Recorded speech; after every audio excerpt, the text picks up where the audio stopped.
Hey, what's up, Downriver? I'm Jesse Rose, and I'm the director of the Wyandotte Museum here in Wyandotte, Michigan, the Ford McNichol home. And I'm here to take on a quick tour of the house.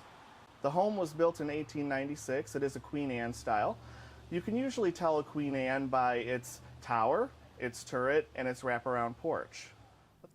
As you walk into the home through the vestibule, the first room that you'll come into is the foyer. As you walk through the foyer, you're welcomed into the formal parlor. This is the most well-appointed room in the home. This is a room where a lot of formal events do take place.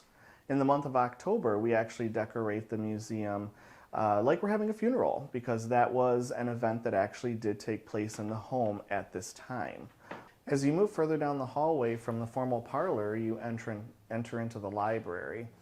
The library was probably more of an informal parlor or a space for the family to come and spend time together. This room also features another fireplace, but what's really interesting about this fireplace is that the tiles that surround the fireplace are actually hand-painted Delft tiles from Delft in modern-day Netherlands.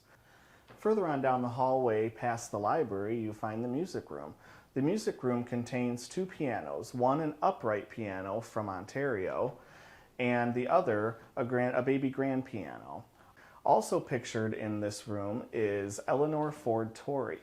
Eleanor Ford Torrey was Emery Ford's granddaughter, and she's painted on her 16th birthday in 1929. Now, what's interesting about Eleanor is that as of mid-2020, she's actually still alive at the age of 107, living in Georgia. Kitty corner from the music room, you'll find the formal dining room, which is very well appointed with yet another coal-burning fireplace, French doors that lead out onto the wraparound porch, and a floor-to-ceiling mirror that actually came from the Jerome H. Bishop home, which stood across the street from the Ford McNichol home. In October, we do decorate for the holiday, and we like to depict an Edwardian era style of party. Down the hall from the dining room, you can find the kitchen, a more utilitarian style of space from the spectacular and multi-use kitchens of today. You can find a large cast iron stove, as well as a pie safe and an early ice box. On the second floor of the home, you'll find 5 bedrooms, 3 of which are on full display, including the current master bedroom, nursery, and children's hands-on room.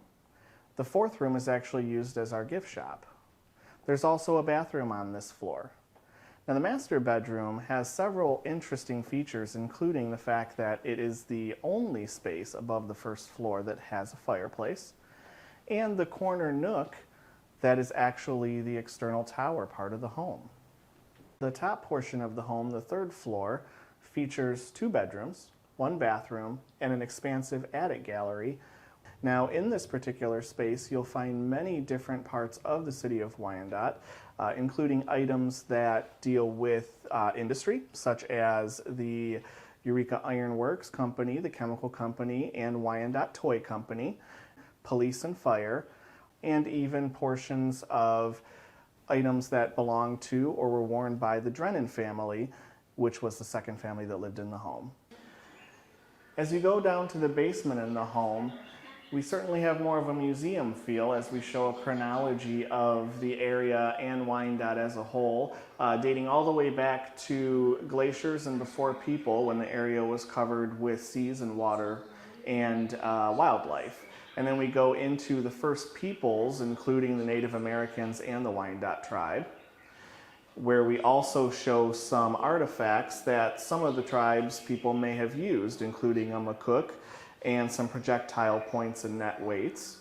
And then as we continue on, we go into what led up to the War of 1812, including Pontiac's uprising and Tecumseh, the war itself, removal of the Native Americans, and then a new settlement. One interesting piece that the museum has in its collection is a part of a tree. And what's very interesting about this piece is that it has 2 cannonballs embedded in it. Moving on from the removal of the Native Americans, in Chapter 10 we have the new settlement and trade with Canada over the river. Moving on to some of the originators of the land here that you learned about earlier, and that would be the Biddle family, into early industry, which includes the Eureka Iron and Steel Works Company that was started in 1854 by E.B. Ward. Moving on through to the identification of salt mines below our area, the chemical company, and shipbuilding.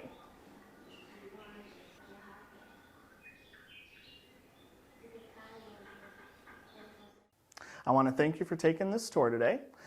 If you'd like to give us a visit, feel free to send us an email, museum@wyandotte.org, or give us a call at 734-324-7284. Thanks again and take care.